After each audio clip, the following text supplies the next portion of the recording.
Voilà, nous allons pouvoir commencer notre saison 3 ce soir en parlant un petit peu de Entrez donc.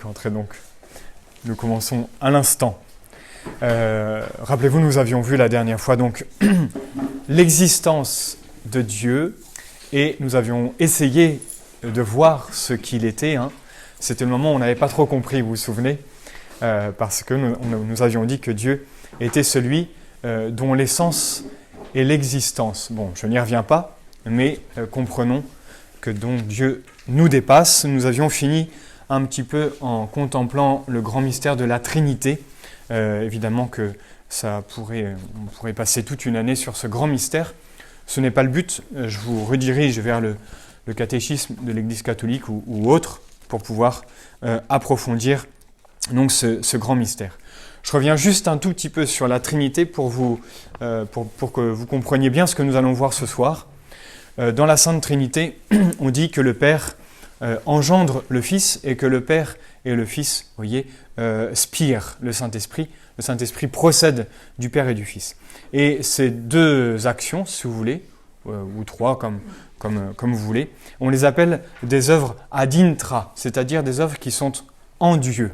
D'accord ? À la différence de ce que nous allons voir ce soir, des œuvres ad extra, c'est-à-dire les œuvres à l'extérieur de Dieu, en d'autres mots, la création. Donc vraiment, faisons bien la distinction entre les œuvres ad intra, celles qui sont dans l'essence même de Dieu. Vous voyez, le Père qui engendre le Fils et le Saint-Esprit qui procède du Père et du Fils, tout ça c'est depuis toute éternité et c'est au sein de Dieu, les œuvres ad intra, à l'intérieur. Et ce soir, nous allons donc voir ces œuvres ad extra, puisque nous continuons l'étude du credo. Je crois en Dieu, créateur du ciel et de la terre. Il faut donc nous arrêter sur ce grand chapitre de la création. Alors attention, ce soir on reste en théologie, on ne va pas faire de la science. Je ne vais pas essayer de vous prouver l'existence du Big Bang.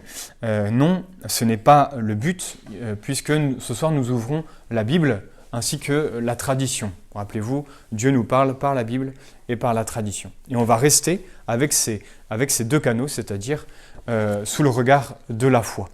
Mais n'ayons pas peur, la science vient soutenir la foi et aucunement elle ne s'oppose. Il y a un livre qui vient de sortir il y a un petit mois, je crois, sur justement la science, en gros, prouve l'existence de Dieu. Les sciences, plus on s'approche, plus on fait de science, plus ça rapproche de Dieu et la science moderne se rend de plus en plus compte de ses limites et arrive à cette...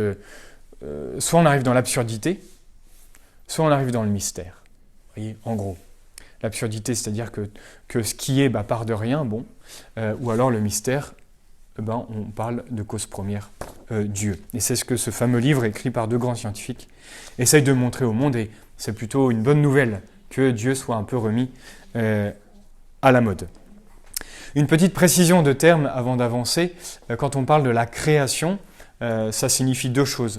Le premier, c'est l'acte par lequel Dieu agit pour créer, d'accord ? Ce moment, cet instant, ce premier instant du temps où Dieu a créé, on appelle ça la création.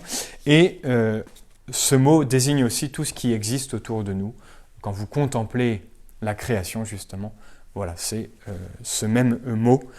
Toutes les créatures dont l'existence dépend totalement de Dieu. Tout ce qui est, on va le revoir, dépend absolument de celui qui est l'être par essence, donc Dieu lui-même. Toutes les choses dépendent de Dieu dans leur origine, c'est-à-dire que découlent de Dieu, mais aussi dans la conservation des choses. On l'avait un peu dit aussi, Dieu maintient l'être dans l'existence. Sinon, tout ça disparaît, nous aussi, bien évidemment. Alors, voyons tout d'abord la première grande vérité, c'est qu'il faut dire que Dieu a créé le monde. C'est la première vérité de foi. Il y en a quelques-unes ce soir. La première vérité, c'est que Dieu est le créateur de toutes choses. Et le mot créateur, vous vous souvenez, les enfants, c'est ce qu'ils disent en premier quand on parle de Dieu. Dieu, c'est le créateur, c'est celui qui crée. Et ce verbe-là ne peut être utilisé au sens précis que pour Dieu. Parce que qu'est-ce que créer ? C'est faire quelque chose à partir de rien. On va y revenir aussi. Donc créateur, attention, de toute chose, je vous l'ai dit, tout ce qui existe, tout sort de Dieu et que rien de ce qui est ne peut être sans Dieu.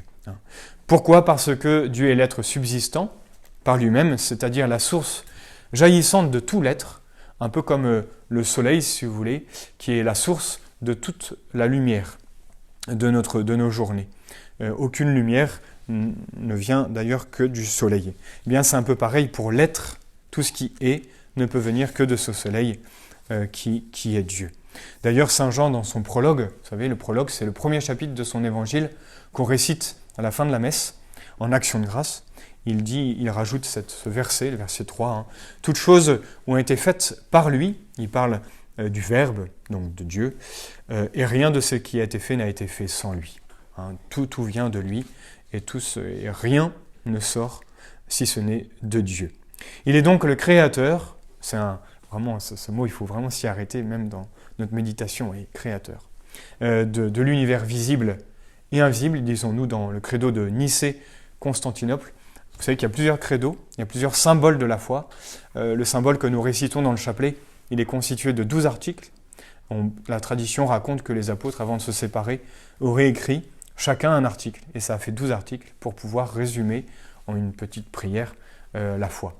Et puis ensuite, le concile de Nicée et plus tard le concile de Constantinople vont préciser quelques termes et ça va former un credo plus ample qu'on récite notamment à la messe. Et c'est dans ce credo que nous disons le Créateur des choses visibles et invisibles. Qu'est-ce que ça veut dire ? Eh bien très simplement, les choses invisibles à nos sens, donc nous parlons des anges et des âmes spirituelles, c'est-à-dire notre âme à nous. C'est ça les choses invisibles. Et puis le monde visible, c'est tout ce que nous pouvons connaître grâce à nos sens. Mais quand on réfléchit un petit peu, en fait, on ne connaît qu'une infime partie de la création. Vous savez, on dit que nous connaissons que 10% des fonds marins, par exemple. Et alors, je ne vous parle pas de l'univers, de la galaxie. Vous voyez. On ne connaît sûrement encore moins et on ne connaîtra jamais la totalité de la création. Alors pourquoi ça existe ? Attendons un petit peu. On répondra tout à l'heure. La deuxième vérité de foi, c'est que ce monde, donc qui est créé, qui est, eh bien, a été tiré du néant. Et ça, je crois que c'est le plus grand mystère pour notre intelligence. Pour notre intelligence, c'est que il n'y avait rien, et de ce rien, Dieu a tiré les choses. On dit donc que le monde a été créé à partir de ex nihilo, d'accord ? À partir de rien, c'est le terme qu'on utilise régulièrement.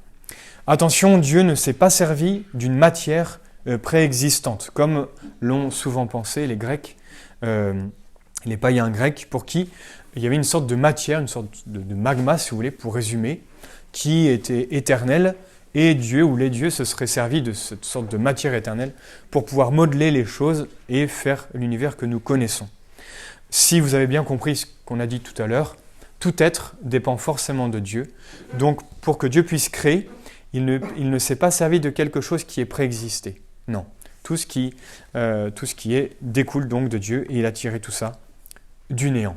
Et ça montre sa toute-puissance. Oui, c'est là où la toute-puissance de Dieu se manifeste réellement dans l'œuvre de la création, puisqu'il est parti à partir de rien. Essayons de remonter un peu dans le temps, à ce premier instant du temps, et juste avant, vous voyez la première seconde, eh bien juste avant, c'est difficile, eh bien il y avait Dieu, la Trinité, et puis tout autour, si on peut dire comme ça, eh bien le néant absolu. Le néant c'est rien, vous voyez, c'est sans fin. Et Dieu, par une explosion d'amour, si vous voulez, eh bien, va faire jaillir l'être. Et le temps va sortir de ce jaillissement de l'être. On va y revenir aussi. Mais voilà, rappelez-vous, cette deuxième vérité de foi, c'est que le monde a été tiré ex nihilo, à partir de rien, et le bon Dieu ne s'est pas aidé de quelque chose qui préexistait. C'est peut-être pas une hérésie, mais en tout cas une erreur que faisaient les anciens philosophes. Ça rejoint un petit peu le mystère du mal, d'ailleurs, entre parenthèses. Je m'écarte un petit peu, mais vous savez que le mal, on dit que c'est une absence de bien, et donc c'est une absence d'être, le mal. Et donc c'est du néant. Eh bien, le bon Dieu, pourtant, avec ce néant, eh bien, il va en tirer du bien. Et à partir de ce néant-là, il va faire quelque chose de supérieur, il va faire de l'être. Pourquoi ? Parce que c'est le Créateur. Et donc il fait ce qu'il veut avec l'être. Alors c'est un autre sujet, plus complexe, mais ça rejoint un petit peu le mystère de la création. À partir de rien, Dieu fait les choses. Et donc, vous voyez, pour lui, pardonner, effacer des péchés, disons que il n'y a rien de plus facile. Changer le pain en son corps, voilà, pour lui c'est normal, disons, parce qu'il est tout-puissant. Il est le Créateur, il est le maître de l'être, si vous voulez. C'est lui qui, il est le maître du jeu, le maître de la création. Troisième vérité de foi, on n'y pense pas forcément, Dieu est distinct, c'est-à-dire est différent de la création. Attention à cela, parce que beaucoup pourraient penser que les créatures, donc tout ce qui existe, est un morceau de Dieu, une sorte d'émanation de Dieu, une parcelle de la divinité. Et on tombe dans le panthéisme. Je ne sais pas si vous avez vu le film Avatar, qui est sorti il y a déjà quelques années. C'est typique, le panthéisme de la culture ambiante, où toute chose, vous voyez, est une partie de Dieu, et donc on est relié à la divinité par la création. Et ce côté un peu aussi, écologique, si on pousse très loin, eh bien, il faut protéger la planète parce que elle a une partie parce que c'est Dieu en fait. J'exagère un petit peu, mais on tombe dans un panthéisme qui est faux, parce que il faut bien retenir que Dieu est en toute chose, en tant qu'il est le Créateur, comme l'auteur est dans ses œuvres, on l'a dit, Dieu est en toute chose, mais attention, il n'est pas toute chose. Vous voyez la nuance. Dieu est en toute chose, parce que les choses sont de l'être, mais Dieu n'est pas toute chose. Vous comprenez bien que cette chaise n'est pas une partie de la divinité, ce serait absurde de le penser. Il faut bien garder la transcendance de Dieu, c'est-à-dire que Dieu transcende les choses, transcende la création. Il a produit quelque chose à l'extérieur de lui-même, ad extra, on y revient. Et c'est pour ça qu'il y a une grande différence entre la nature divine et les choses qui ne sont qu'une participation de son être, mais pas du tout de sa nature, pas du tout de sa nature divine. Vous voyez la nuance. Alors, si on pousse un petit peu, la créature matérielle, vous prenez un arbre, par exemple, reçoit son être, son existence de la part de Dieu, mais ne reçoit pas sa nature divine. Ça, vous le comprenez. Elle reçoit son être. En revanche, quand on parle maintenant de l'homme, c'est un peu plus complexe. L'homme, il reçoit de Dieu son être et son existence, on appelle ça la vie naturelle. Il reçoit donc le fait d'exister, et ainsi que son être, sa nature humaine. Mais attention, Dieu va aller beaucoup plus loin pour l'homme, et pour l'ange d'ailleurs aussi. Il va lui communiquer, pour le coup, sa nature divine. On appelle ça la grâce. Donc, vous voyez, en premier lieu, pour les choses matérielles, les choses naturelles, Dieu communique l'être, mais pas sa nature, il y a une grande distinction. Mais pour l'homme et l'ange et les bons anges, il communique même sa nature divine. Et c'est pour ça que nous disons que la grâce, qu'est-ce que c'est ? C'est cette participation à la nature de Dieu. Nous sommes divinisés. Sans tomber dans le panthéisme, on peut dire que nous sommes, une partie de Dieu, attention. Mais, vous voyez, en chacun, eh bien, il faut voir Dieu. D'où l'amour du prochain. Et d'où aussi notre dignité d'être humain, parce que nous avons cette grâce, ce privilège d'être élevé au rang de Dieu. Dieu s'est fait homme pour que l'homme se fasse Dieu. C'est tout le mystère de l'incarnation que nous allons bientôt célébrer. Voilà donc la distinction entre les êtres simplement matériels et les êtres spirituels comme les anges et les hommes qui, eux, ont ce privilège de participer à la vie de Dieu si ils sont en état de grâce, bien évidemment. Quatrième vérité de foi, il y en a quelques-unes, je vous l'ai dit, c'est que Dieu a créé le monde, attention, par un acte de volonté. Le monde n'est pas arrivé comme ça par hasard. Dieu a, sans le vouloir, a fait émerger de l'être. Non. C'est vraiment un acte il l'a voulu. Et ce qui montre deux choses. Que Dieu est une volonté. et que Dieu est intelligence, parce qu'on a vu l'autre jour qu'il y avait de l'ordre. Et donc quand vous dites que quelqu'un a une volonté et une intelligence, vous pouvez dire que tout ça vient non pas d'une sorte d'énergie, mais bien pas de quelque chose, mais de quelqu'un. Dès qu'on parle d'intelligence et de volonté, on peut dire quelqu'un.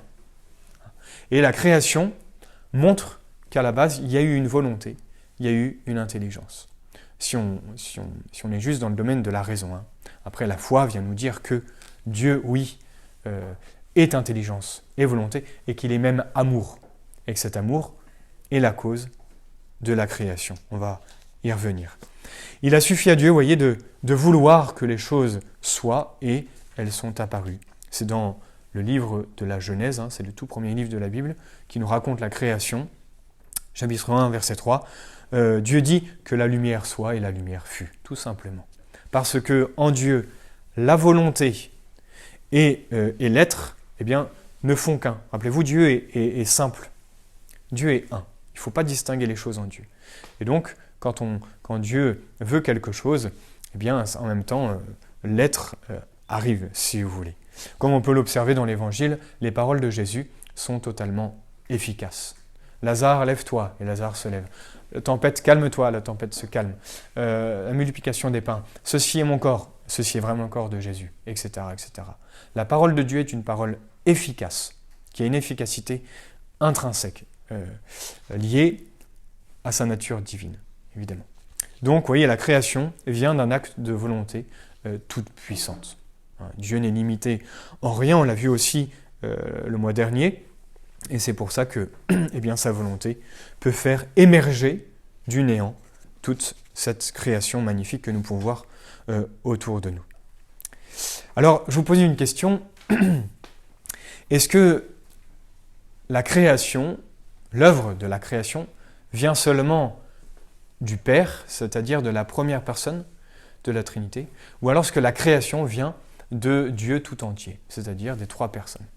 On dit dans le credo, je crois en Dieu, le Père tout-puissant, créateur. Attention, il faut distinguer toutes les œuvres ad extra, c'est-à-dire les œuvres extérieures à Dieu. Toutes ces œuvres dépendent de la nature divine, donc de Dieu tout entier. Donc c'est Dieu tout entier, Père, Fils et Saint-Esprit, c'est Dieu tout entier qui a créé. La création vient de Dieu, de la nature divine.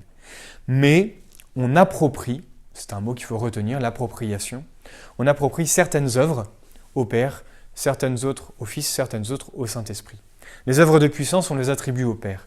Les œuvres de sagesse au Fils, vous voyez, la rédemption, l'œuvre de jugement à la fin du monde, on l'attribue au Fils. Et l'œuvre de sanctification, l'œuvre d'amour, on l'attribue au Saint-Esprit.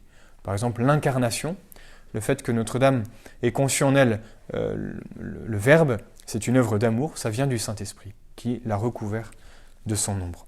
Donc vous voyez, on approprie certaines actions à certaines personnes, mais en soi, toute action ad extra vient de la nature divine. Ça va? Il faut bien retenir cela.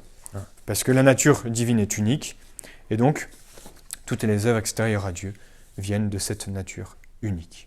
Voilà. C'est un détail, mais qui est important pour ne pas laisser le Fils et le Saint-Esprit au balcon en train de regarder la création. Non, c'est eux aussi qui ont été à l'œuvre. Et d'ailleurs, dans la Sainte Écriture, et notamment dans le prologue de Saint Jean, encore une fois, in principio et ad verbum, le Verbe était au principe, et que tout ce qui est vient du Verbe. Enfin, vous voyez, il y a tout un ensemble. Et l'Esprit planait au-dessus des eaux, dit la Genèse. Le Saint-Esprit est bien là. Dieu tout entier. Alors maintenant, regardons un petit peu les preuves de la création. Parce que, on est peut-être trop habitué à ce phénomène. Bon, d'accord, il y a eu un début, mais ce n'est pas évident pour tout le monde. Vous savez, donc on l'a dit tout à l'heure, pour beaucoup de philosophes païens et peut-être encore aujourd'hui, les choses sont depuis toujours. La matière est éternelle, il n'y a pas eu de début. Sauf qu'on se rend bien compte qu'il faut forcément, quand on remonte l'échelle des causes, il faut s'arrêter à quelque chose. Il faut s'arrêter à une cause première. Donc ça ne peut pas être éternel. Et quelques preuves du dogme de la création, des preuves que ça a bien commencé un jour, et pour nous aider à croire en ce dogme, parce que c'est vraiment un dogme de foi. Si on ne croit pas en la création, on ne peut pas réciter le credo, donc on n'est pas catholique. Les preuves, nous les trouvons, on est dans le domaine de la foi, je me répète, donc on les trouve dans la Sainte Écriture et dans la Révélation. Dans la Sainte Écriture, évidemment, on trouve ces preuves dans le livre de la Genèse, je vous l'ai dit. Ce livre, attention, un garçon en 5e le jour m'a posé la question, mais qui a écrit ce livre de la Genèse? Qui a écrit la création? Parce qu'en soi, par définition, il n'y avait personne pour regarder, pour photographier, pour retenir ce phénomène. Alors comment ça s'est passé? Eh bien, c'est très intéressant. Rappelez-vous, mettez-vous à la place d'Adam et Ève. Dieu, avant le péché originel, il y avait cette science quasiment infuse dans l'intelligence d'Adam et Ève et cette relation filiale avec Dieu. Et c'est pour ça qu'ils ont pu apprendre, vous voyez, tout ce mystère de la création. Qu'ils ont ensuite transmis, malgré le péché originel, ils ont quand même transmis ces choses à leurs enfants, à l'oral, comme ça se faisait autrefois, pendant des générations et des générations. Et on pense, traditionnellement, on attribue à Moïse l'écriture du livre de la Genèse. Il a mis par écrit ce qui s'est transmis par oral au sujet de la création. D'accord ? Comme beaucoup d'autres livres, d'ailleurs. La tradition existait avant la Sainte Écriture. Il faut bien le retenir, ça. Parce que les protestants, vous savez, pour eux, il y a la sola scriptura, l'écriture seule, que la Bible, et ils mettent la tradition à la poubelle. Sauf que la tradition existait avant l'écriture. Parce que c'est grâce à la tradition qu'on a pu mettre ensuite par écrit toute cette révélation de Dieu. Voilà donc pour le livre de la Genèse, c'est important de savoir d'où il vient pour pouvoir adhérer à ce récit qui commence ainsi, au commencement, in principio. Et Saint Jean commence aussi son prologue avec le même mot d'ailleurs. Au commencement, Dieu, donc la divinité, un Dieu, créa, le verbe créer, le ciel et la terre. Chapitre 1, verset 1, vous ne pouvez pas faire plus début, quoi. Là, on est au tout début de la Bible. Et puis ensuite, l'auteur décrit en 6 jours l'œuvre de la création, avec, attention, des formules plutôt avec beaucoup d'images. Parce que rappelez-vous qu'il écrivait pour un peuple. Il écrivait dans un contexte particulier, avec des images qui manifestent des réalités. Mais par exemple, les 6 jours montrent simplement que la création s'est faite par succession. Pas d'un coup, mais avec une succession. Pas en 6 jours de 24 heures, évidemment, mais, vous voyez, petit à petit. Sur des milliards d'années, peut-être. On ne sait pas. Même la science ne sait pas. Elle se rapproche un petit peu de ces vérités, mais ça reste quand même très flou, parce que c'est lointain.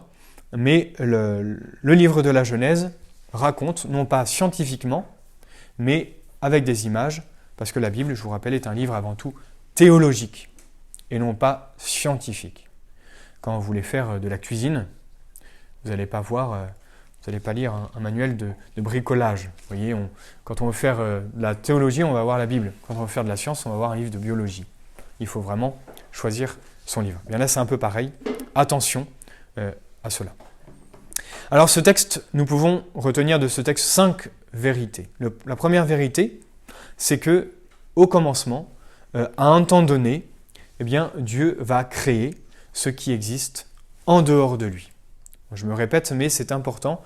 Ce livre-là a beaucoup de choses à nous apporter au niveau de la foi et puis même aussi un petit peu de la science. Un petit peu, ça se complète. Il y a eu un début du temps. La première seconde qui est tombée. Deuxième vérité que nous donne ce texte, c'est que Dieu a créé tout l'univers, c'est-à-dire donc qu'il est le souverain maître de toutes choses, puisque tout vient de lui, tout lui appartient, et voilà pourquoi nous devons l'adorer. C'est un acte de justice. Et l'adoration, je vous l'ai déjà dit, je crois, le mois dernier, le fait d'adorer est lié à notre nature humaine.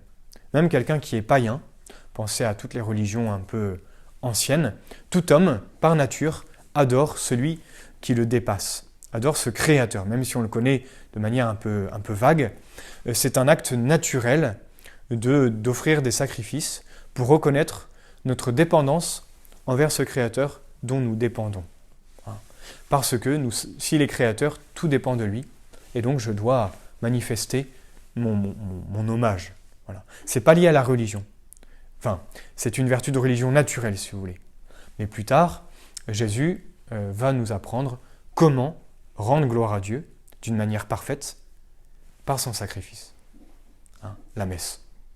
Aujourd'hui, on peut réaliser cette adoration de Dieu par la messe, et uniquement par la messe, unique sacrifice parfait. Tous les sacrifices passés et futurs en dehors de la messe ne sont pas agréables à Dieu, ne sont pas agréables au Créateur, parce que tout passe par Jésus. C'est un autre sujet, mais qui rejoint, vous voyez, le fait que Dieu est souverain maître de toutes choses, et donc nous devons prier humblement devant Dieu et nous reconnaître créature. Et c'est ce que l'homme moderne refuse le plus aujourd'hui, d'être créature. Parce que ça nécessite d'être dépendant de quelqu'un. Et donc, ça enlève, entre guillemets, la liberté, si on comprend mal la liberté. Donc, deuxième vérité, c'est que Dieu est souverain maître de toutes choses. Troisième vérité, Dieu a mis de l'ordre dans l'univers créé par lui, c'est-à-dire qu'il l'a orné de lois. Il a fait les choses, il n'a pas fait une sorte de bouillie cosmique, si vous voulez, il l'a vraiment installé avec des lois qui ne bougent pas. Prenez la loi de la gravité, ou prenez la loi du feu qui brûle, ou de l'eau qui bouille, ou toutes sortes de choses. Tout ça, ce sont des lois qui ne bougent pas, on appelle ça la loi naturelle. Ceux qui ne croient pas en la loi naturelle, allumez votre briquet, et puis vous lui montrez que ça brûle, et ça fait partie de ces lois instituées par la nature, du coup par le Créateur. C'est tout bête, mais il faut revenir à ces choses un peu de bon sens.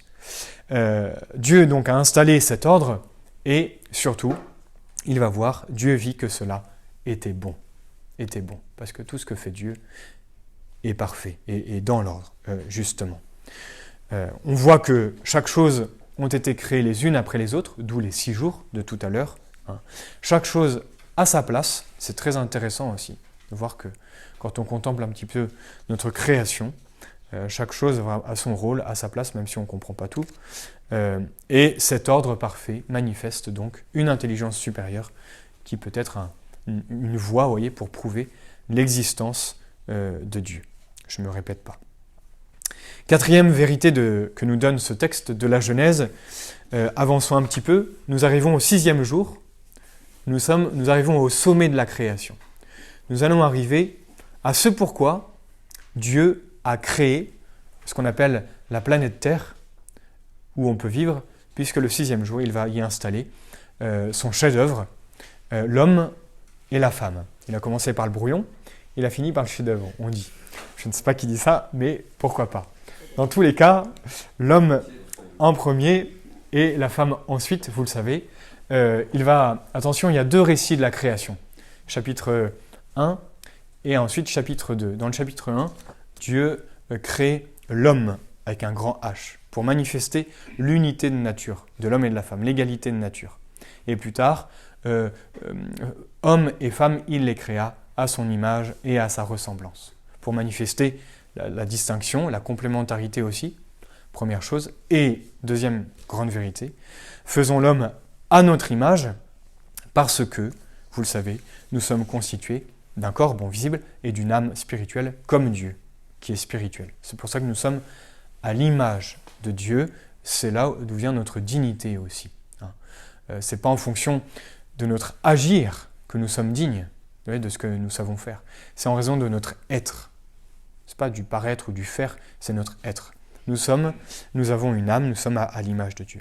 Petite parenthèse, on dit que le verbe « faire » à la première personne du pluriel « faisons l'homme ». Tout à l'heure, le bon Dieu utilisait les 5 premiers jours que la lumière soit et la lumière fut, etc. Là, c'est « faisons ». Les pères de l'Église pensent que c'est une manifestation de la Trinité. Voilà, on peut le penser. Toute la Trinité est à l'œuvre, donc, et en particulier pour créer l'homme et la femme. Dieu n'a créé qu'un seul couple humain, c'est aussi, attention, une vérité de foi. Un seul couple humain. Et beaucoup de catholiques l'oublient ça, que c'est une vérité de foi. On ne peut pas penser qu'Adam est un nom générique dans lequel on met une sorte de, si vous voulez, une centaine d'hommes, et que Ève, pareil, une centaine de femmes. Il faut vraiment tenir qu'il y a un seul homme, une seule femme, parce que d'un seul homme et d'une seule femme peut découler ensuite une famille, puis un peuple, puis ensuite une nature humaine, si vous voulez. Enfin, vous voyez, toute notre existence. Et aussi, il faut tenir cette vérité pour pouvoir tenir le péché originel, évidemment. Parce qu'imaginez, s'il y avait plusieurs couples, il y aurait un couple qui aurait péché, d'autres non. Ça veut dire que sur Terre, il y aurait des gens qui seraient encore dans l'état de nature, dans la grâce. Bon, peut-être que vous en faites partie, mais ça se saurait, ça se verrait. Et dans tous les cas, tenons vraiment qu'un couple humain, et il paraît, ça c'est à vérifier, que les scientifiques, par l'étude de l'ADN, eh bien, ils arrivent à montrer que le mélange chromosomique, si on remonte dans le temps, eh bien, découle d'une même souche, si vous voulez. Voilà. Donc, d'un couple monogène. Bon, après, à vérifier. Mais j'avais lu ça il y a quelque temps. Dernière vérité que nous donne le livre de la Genèse, enfin il y en a peut-être d'autres, mais 5 ce soir. Dieu a demandé que le septième jour, justement, soit un jour de repos. Attention, c'est pas pour ça qu'on va à la messe le dimanche. Pourquoi on va à la messe le dimanche? Ah, parce que Dieu s'est reposé le 7e jour. On va à la messe le dimanche parce que le dimanche, c'était le jour de la résurrection de Jésus. Le dimanche, pour les Juifs, c'était le premier jour de la semaine. Et c'est le jour de la victoire de notre Seigneur. C'est pour ça. Et ça rejoint aussi le fameux 7e jour, institué par le bon Dieu, qui est de l'ordre naturel, et on le sait bien, qui est nécessaire. Pour que les choses puissent vivre, il faut qu'elles puissent se reposer.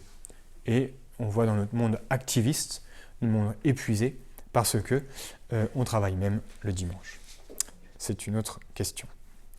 Voilà donc, vous voyez, les preuves de la création dans la Sainte Écriture. Voyons maintenant rapidement dans ce que nous dit la tradition de l'enseignement de l'Église depuis donc 2000 ans. Rappelez-vous, la révélation, nous l'avons dans la Sainte Écriture et dans la tradition. Alors, la tradition nous dit que la création du monde par Dieu est une vérité de foi. Nous le savons grâce aux premiers symboles de foi, les premiers credos. Dès les premiers siècles, ça a été affirmé, sans question, voyez. Ensuite, redéfini par le concile du Latran au XIIIe siècle. Et puis, je vous cite le concile du Vatican, premier concile du Vatican en 1870, vous savez, qui a été achevé trop rapidement à cause de la guerre. Voici ce que dit le concile. Si quelqu'un ne confesse pas que le monde et toutes les réalités qu'il contient, spirituelles et matérielles, si quelqu'un ne confesse pas que tout ça ont été dans la totalité de leur substance produits du néant par Dieu, ou s'il dit que Dieu n'a pas créé par une volonté libre de toute nécessité, ou s'il nie que le monde ait été créé pour la gloire de Dieu, qu'il soit anathème.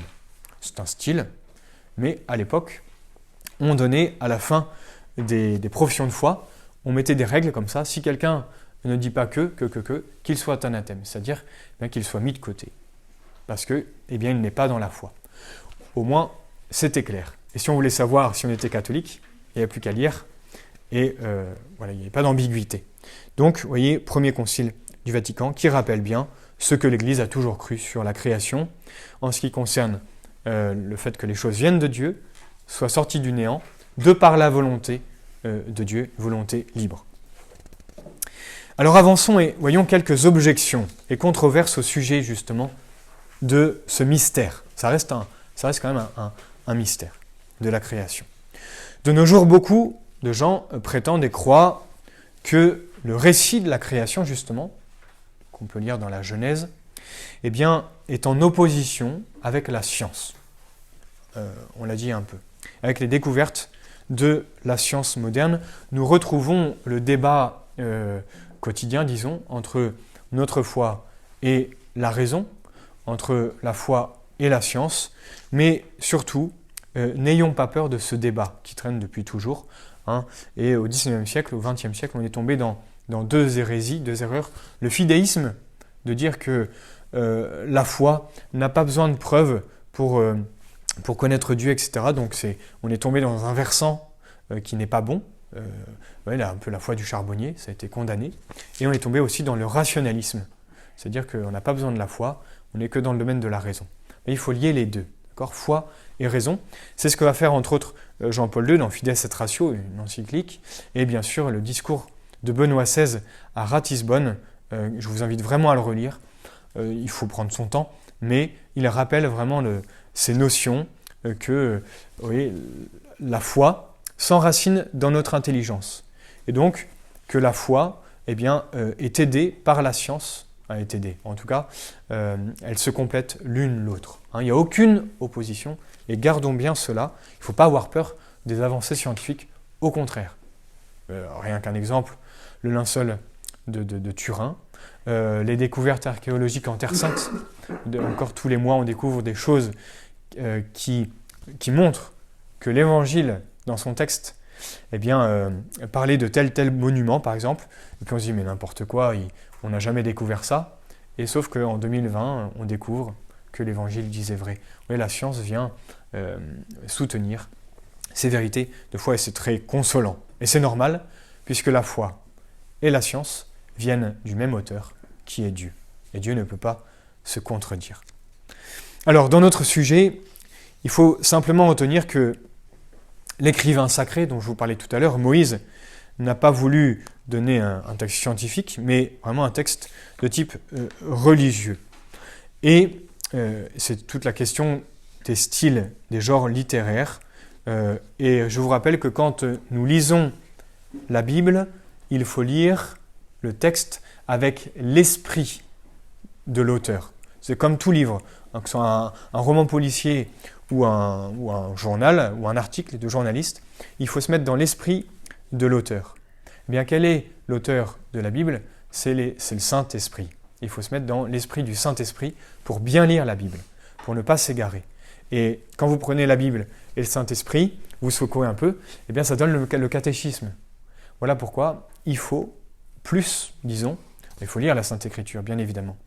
Mais attention à ne pas lire que la Sainte Écriture, parce qu'on n'est pas assez, on n'a pas assez de prise de hauteur et assez de connaissance pour pouvoir bien extirper tous les dogmes que nous enseigne la foi. Il faut lire le catéchisme, c'est fondamental. Et c'est ce qu'a un peu totalement rejeté, donc le protestantisme. Petite parenthèse. L'objection la plus répandue, évidemment, vous la connaissez, c'est le transformisme. Le transformisme, en un autre mot, la théorie de l'évolution de Darwin au XIXe siècle, sur l'évolution des espèces. On appelle ça aujourd'hui l'évolutionnisme, mais à la base c'était le transformisme. Des espèces qui se transforment en d'autres espèces via une macro-évolution. Vous voyez, on passe... je ne vais pas donner d'exemple parce que ce serait ridicule, mais vous voyez ce que je veux dire. Des évolutions tellement énormes avec un chaînon qui manque, et puis on ne l'explique pas trop, mais voilà, c'est comme ça que ensuite est arrivé les multitudes d'espèces. Entre parenthèses, sachez que Darwin a renié toute sa théorie sur son lit de mort en disant que pour faire l'œil humain, la complexité de l'œil humain, eh bien les 3,5 milliards d'années qui nous séparent de la première cellule vivante n'auraient jamais suffi. Les mutations, si vous voulez, les micro-évolutions, n'auraient jamais suffi pour arriver à la complexité de l'œil humain. En gros, il a dit ça sur son lit de mort, pour dire en fait l'évolution, cette théorie, ça reste une théorie, n'est pas valable. Voilà. Quand on voit la complexité de l'œil ou même de l'oreille interne ou tout ce que vous voulez, et sans parler de notre intelligence, sans parler du fait que nous pouvons émettre des idées. Et ça, pour Darwin, c'était quand même... on passe de la matière à l'esprit, il y a le chaînon manquant, le fameux chaînon manquant, qui nécessite évidemment un acte extérieur, qu'on appelle un acte de Dieu, qui insuffle une âme. Et ça, pour les matérialistes et les scientistes de cette époque, c'était totalement impossible. Donc vous voyez, ils étaient quand même face à un mur. Mais pourtant, cette théorie a fait beaucoup de bruit et s'est répandue encore dans nos livres de biologie. Il ne s'agit que d'une théorie, donc évidemment qu'on peut ne pas y adhérer. En revanche, nous pouvons adhérer à ce qu'on appelle la microévolution. Évidemment qu'il y a des évolutions depuis des milliards d'années, que ce soit l'homme, que ce soit différents animaux. Ça, il n'y a aucun problème. Mais la macroévolution, pour le coup, s'explique mal scientifiquement Et on ne trouve rien de tout ça dans la Sainte Écriture, si vous voulez. Enfin, ça ne correspond pas très bien à la Sainte Écriture. Voilà. Alors, voyons maintenant les motifs de la création. Pourquoi Dieu, qui était infiniment heureux depuis toute éternité, pourquoi a-t-il créé? C'est très intéressant parce que ça nous pousse à lui rendre encore plus gloire et encore plus aimer notre Créateur. Vous devinez pourquoi. Pourquoi les choses sont, voyez, alors qu'elles pourraient ne pas être. En soi, pourquoi aujourd'hui vous vivez alors que la petite sœur ou le petit frère que vous n'aurez jamais, eh bien, n'existe pas. Pourquoi vous et pas votre petit frère ou petite sœur qui n'existe pas? Nous sommes des êtres contingents. C'est-à-dire que nous sommes, mais nous aurions pu ne pas être. Comme toutes les choses, sauf Dieu. D'où ça vient cela? Dieu n'avait pas besoin du monde. Dieu n'avait pas besoin de la création pour reposer ses pieds. Non. Aucune nécessité, parce que, rappelez-vous, il est l'être. Il est l'être subsistant par lui-même, et donc il se suffit amplement. Vu qu'il est tout, eh bien il n'a besoin de rien. Et c'est pour cela qu'il était infiniment heureux, car comblé par lui-même. Ce n'est pas du tout de l'orgueil, attention. L'orgueil, c'est se croire plus que ce qu'on est. Mais vu que Dieu est tout, il ne peut pas être orgueilleux. C'est un cercle vicieux.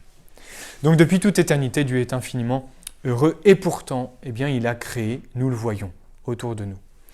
Et donc, le fait que Dieu aurait pu ne pas créer montre d'une part qu'il a fait ça librement, et donc qu'il a fait ça par pure bonté.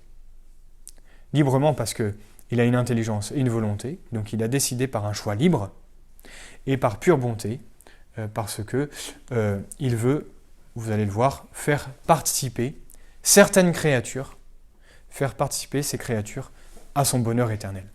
Les anges et les hommes. Il faut retenir donc qu'il a créé de rien et librement les créatures spirituelles et corporelles par pure bonté pour manifester sa perfection. Le premier but donc de la création, c'est la gloire de Dieu, la gloire extérieure de Dieu. Dieu a deux sortes de gloire. Sa gloire interne, qu'on ne peut pas augmenter. Vous voyez, quand on dit « Ah oui, je vais rendre gloire à Dieu » ou « Ma petite action, là, rend gloire à Dieu ». Qu'est-ce que ça veut dire? On a l'habitude de l'entendre, mais en fait, ce n'est pas si évident que ça.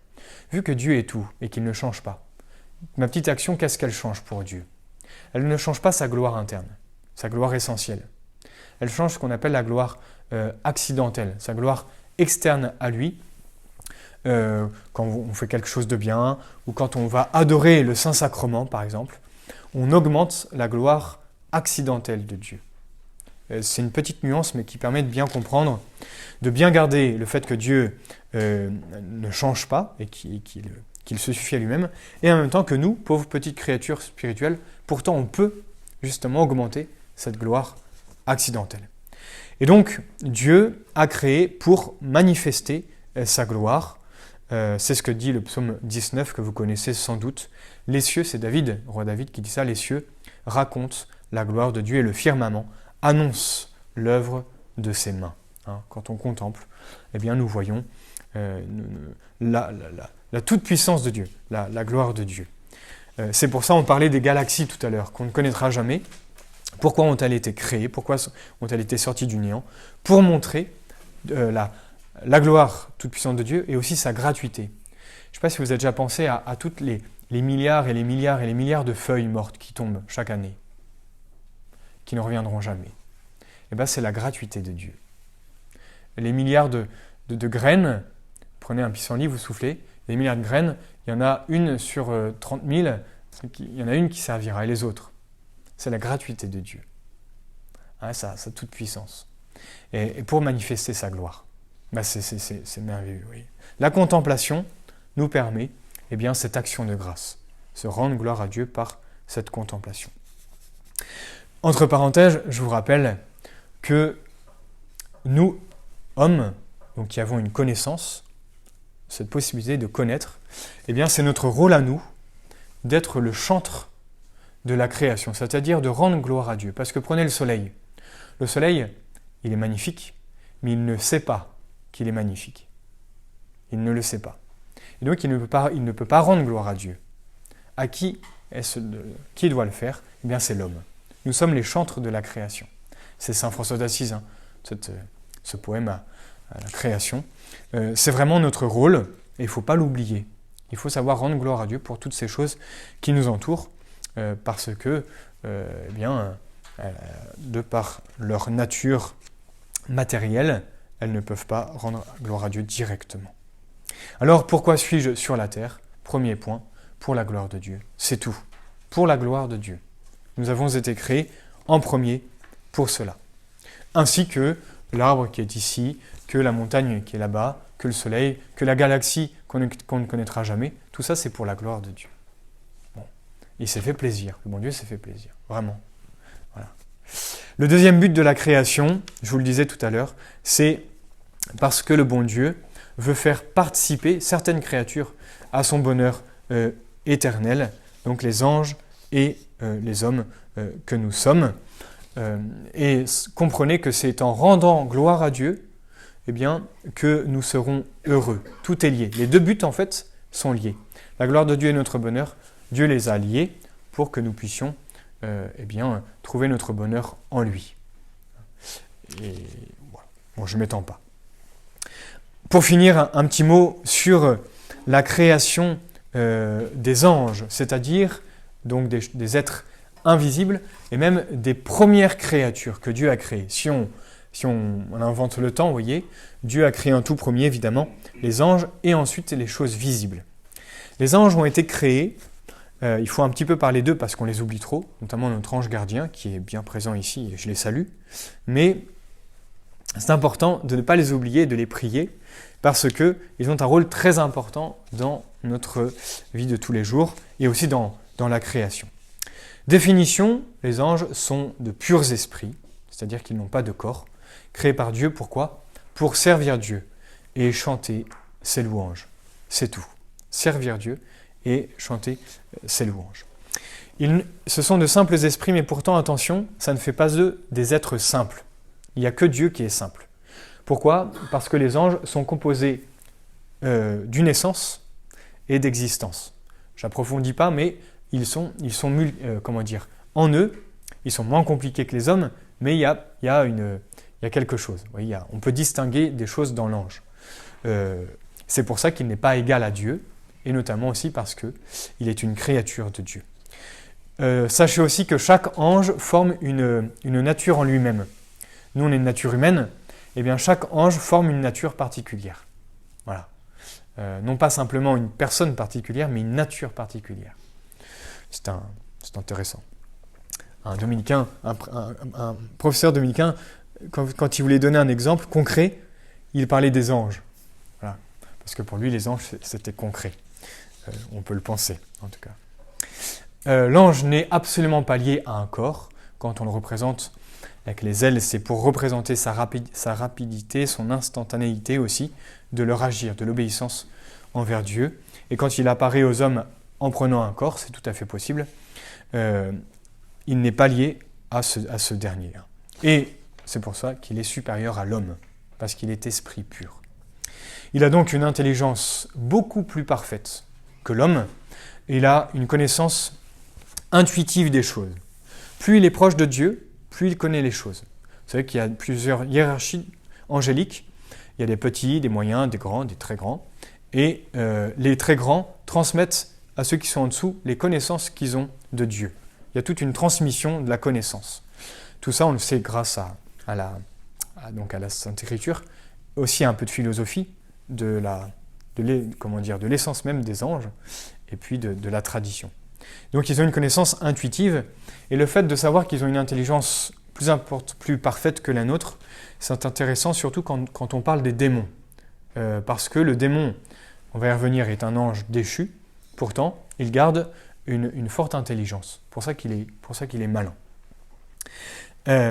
Les anges connaissent aussi l'avenir, mais attention, l'avenir qui est lié aux causes nécessaires. Par exemple, si je prends un stylo et que je le lâche, l'ange sait que le stylo va tomber, parce que c'est lié à à des choses nécessaires. En revanche, il ne connaît pas les futurs libres. Les futurs libres, c'est ce qui est lié à notre liberté. Tout à l'heure, je vais me lever ou pas me lever. Je suis libre. L'ange ne sait pas si je vais me lever ou pas me lever. Contrairement à Dieu, qui lui, qui est dans l'éternité, sait tout. Bon, donc ils ont une connaissance plus parfaite que la nôtre, mais quand même limitée. Attention à cela. Concernant leur création, c'est important aussi de se souvenir qu'ils ont été créés, il y a eu un premier instant, création de tous les anges. Il n'y aura jamais d'autres créations d'anges. Des milliards et des milliards et des milliards d'anges. Premier instant, ces anges ont été créés libres, parce que Dieu les aime et veut être aimé librement. Et donc, comme tout être libre, il fallait qu'ils posent un choix. D'où la révolte des anges, avec à leur tête Lucifer, qui était le plus beau des anges, le porte-lumière. Lucifer, ça veut dire le porteur de lumière, qui a voulu être, donc, vous savez, on dit aux enfants, plus fort que Dieu, supérieur à Dieu. C'est surtout un péché, évidemment, d'orgueil. C'était le seul péché qu'il pouvait faire, parce que c'était des esprits. Et donc, le pire péché pour un esprit, c'est le péché d'orgueil, c'est-à-dire de vivre indépendamment de Dieu. Je ne veux pas être dépendant d'un créateur. C'est pour ça qu'il s'est révolté, pour se faire son propre créateur. Je viens de moi. Sauf que le pauvre, entre guillemets, donc il a quitté Dieu à la suite de milliards d'autres anges, enfin les autres l'ont suivi plutôt, ça a donné l'enfer. Sauf qu'aujourd'hui en enfer, les démons dépendent toujours de Dieu. Sinon ils seraient anéantis. Vous voyez, ils existent. Dieu les maintient dans l'être. Eh bien, cette dépendance qu'a Lucifer de Dieu crée en lui un déchirement terrible. Parce qu'en même temps, il a perdu ce pourquoi il était fait, la vision de Dieu, parce que je vous rappelle que quand les anges ont été créés, ils ne voyaient pas encore Dieu, sinon ils ne l'auraient jamais quitté. Ils étaient dans un monde angélique, le monde naturel des anges. Lucifer a refusé de servir Dieu, d'être dépendant de Dieu, et donc il s'est coupé de ce pourquoi il était fait, la vision béatifique. D'où ce malheur, on appelle ça la peine du damn, D-A-M, que la peine des damnés d'ailleurs, qui donc ne voient pas Dieu. Contrairement aux autres bons anges, les pères de l'Église pensent que 2/3 sont restés fidèles. Bon, on ne sait pas le nombre, mais Dieu est quand même vainqueur, donc on pense que la majorité sont restés fidèles au bon Dieu, et aujourd'hui ces bons anges voient Dieu, le servent, chantent ses louanges, et lui rendent des services, entre autres, de nous protéger, de nous aider à aller au ciel. Preuve de leur existence, je ne m'étends pas, on voit ça bien sûr dans la Sainte Écriture, l'ange qui garde la porte du paradis, l'ange qui apparaît à Abraham, l'ange Raphaël avec Tobie, évidemment l'archange Gabriel le jour de l'Annonciation. Les anges sont quasiment, pas à chaque page, mais quasiment. Et essayons de les découvrir un petit peu. Dans la tradition, c'est marrant, le magistère s'est très peu prononcé, parce que l'existence des anges n'a jamais été remis en question. C'est normal. Les anges existent. Donc il n'y a jamais eu vraiment de dogme. Vous voyez, dans le credo, on ne parle pas des anges, si je ne me trompe pas. Bon, parce que c'est une évidence, si vous voulez. On en parle justement quand on dit créateur des choses visibles et invisibles, vous voyez, en ce sens. Ils sont évidemment très présents dans la liturgie. Nous n'avons qu'à relire les préfaces. Chaque fin de préface, on énumère quasiment les 9 chœurs angéliques avant de chanter le Sanctus. On unit nos voix à celles des anges. Et puis, depuis notre baptême, l'Église nous confie à un ange gardien. Nombre et hiérarchie des anges. Les anges sont incalculables. L'Apocalypse parle de nombre de myriades et des milliers de milliers. Il y a 9 groupes d'anges composés. Donc, il y a 3 hiérarchies, si vous voulez. Donc, première hiérarchie, ce sont les séraphins, les chérubins et les trônes. Après, il y a les dominations, les vertus et les puissances. Et après, il y a les principautés, les archanges et les anges. Et chacun a un rôle particulier. Les premiers contemplent Dieu. La deuxième hiérarchie s'occupe de l'ordre du monde. Et la troisième hiérarchie exécute les ordres de Dieu. Voilà, tout ça, les théologiens se sont pas amusés, non, c'est pas le mot, mais ont un peu développé l'angéologie. C'est une science. Au séminaire, on avait des cours sur les anges. Là, c'était sympathique. C'était plus sympa que la philo, mais parce que les anges, c'est concret. Les démons, donc, n'oublions pas qu'ils ont perdu évidemment une certaine capacité de connaissance, parce qu'il ne voit pas Dieu, mais ils gardent cette supériorité puisqu'ils restent esprit pur. Ils sont jaloux de l'homme parce qu'ils savent que l'homme peut être sauvé, contrairement à eux. Je voulais vous dire que quand un ange pose un choix, vu qu'il est esprit, ce choix il est posé pour toujours. Quand nous posons un choix, vu qu'on est dans un corps, notre choix il peut être remis en question, on peut changer d'avis. D'où notre conversion perpétuelle. Contrairement à l'ange qui ne peut pas se convertir, parce qu'il est pur esprit. Regardez notre âme, quand elle aura quitté notre corps, elle sera pur esprit, elle ne pourra plus changer d'avis, comme les anges. Nous serons fixés dans notre dernier acte de volonté. Dieu ou pas Dieu. Oui. C'est un autre sujet. Enfin, il me reste 3 minutes pour parler de nous, les hommes, parce que nous faisons quand même partie de la création. Nous sommes même, je vous l'ai dit tout à l'heure, le sommet, le couronnement de la création. Qu'est-ce que l'homme? Définition très très simple, mais qu'il faut savoir. L'homme est une créature, déjà, raisonnable, composée d'une âme et d'un corps. Donc créature, je ne m'étends pas. Rappelez-vous qu'il y a quelques années, nous n'étions que du néant. Et nous avons été tirés du néant. Raisonnable, ça veut dire que nous avons une âme spirituelle. Il faut rajouter le mot spirituel, parce que l'arbre qui est dehors, il a une âme aussi. Une âme végétale, qui fait qu'il pousse. Le chien qui est dehors, il a une âme animale, qui fait qu'il a des sensations.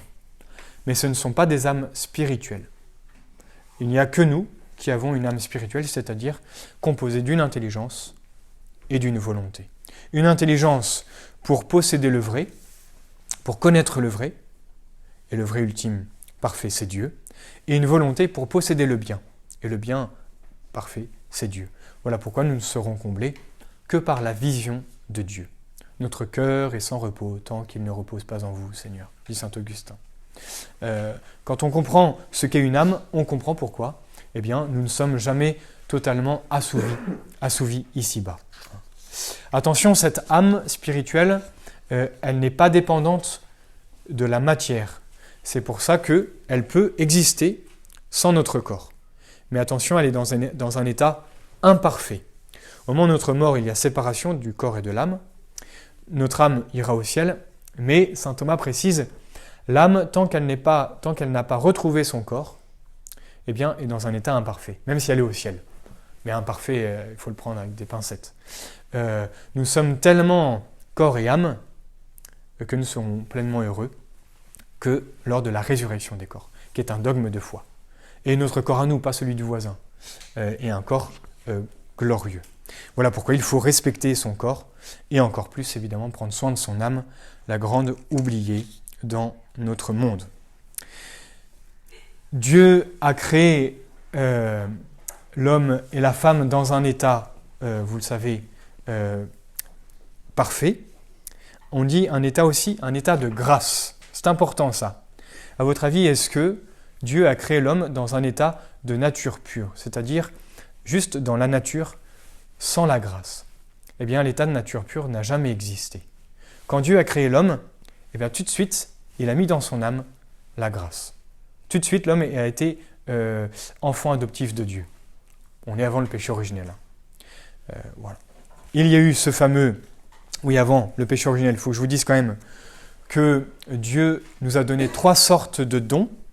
Les premiers sont des dons naturels, un corps normalement constitué, une âme avec une intelligence et une volonté. Ça, c'est les premières sortes de dons naturels. Il nous a donné des dons surnaturels. La grâce sanctifiante, qui fait qu'on pouvait atteindre Dieu, après le passage dans le paradis terrestre. Les vertus théologales, foi, espérance, charité, qu'avaient Adam et Ève. Les vertus morales, prudence, justice, force, tempérance. Et les dons du Saint-Esprit. Adam et Ève avaient tout ça dans leur âme. Et cet état de sainteté devait être transmis à leurs descendants. Ah mais pourquoi on ne l'a pas mérité? Oui, mais c'était un cadeau de Dieu que cet état soit transmis avec la nature humaine, cet état de sainteté. Et en plus de ces dons naturels et dons surnaturels, il y avait une 3e sorte de dons, les dons prétères naturels. Vous connaissez peut-être, vous les connaissez sûrement. Il y en a 4. Le premier, c'est l'intégrité, en ce sens que nos passions étaient soumises à notre volonté à notre intelligence, et notre intelligence soumise à Dieu. Il y avait une harmonie parfaite. Et donc l'homme n'était jamais dans cette rébellion. Le bien que je veux faire, je ne le fais pas. Et le mal que je ne veux pas faire, je le fais. Et ça vient justement de cette disharmonie, comme on dit. Il n'y a plus d'harmonie dans notre être, à cause du péché originel. Donc premier don préternaturel, l'intégrité. Deuxième don, c'était la science. Nous avions une science, nous avions une connaissance des choses infuse, pas une intelligence parfaite comme Dieu, mais on participait à l'intelligence de Dieu. Donc grande connaissance religieuse et morale. Troisième don préternaturel, c'était l'impassibilité, c'est-à-dire santé parfaite et absence de souffrance. Et enfin, quatrième don préternaturel, c'était l'immortalité, mais conditionnelle. Si vous ne touchez pas à cet arbre, vous ne mourrez pas. Il n'y aura pas de séparation de l'âme et du corps. Vous irez au ciel sans passer par cette séparation. Voilà, malheureusement je dois m'arrêter. Je finirai la prochaine fois, parce qu'il ne faut pas aller trop vite pour le péché originel, c'est trop important. Nous finirons, la prochaine fois nous commencerons avec le péché originel et on continuera. Voilà, merci pour votre attention et je vous laisse méditer ces grandes vérités de notre foi.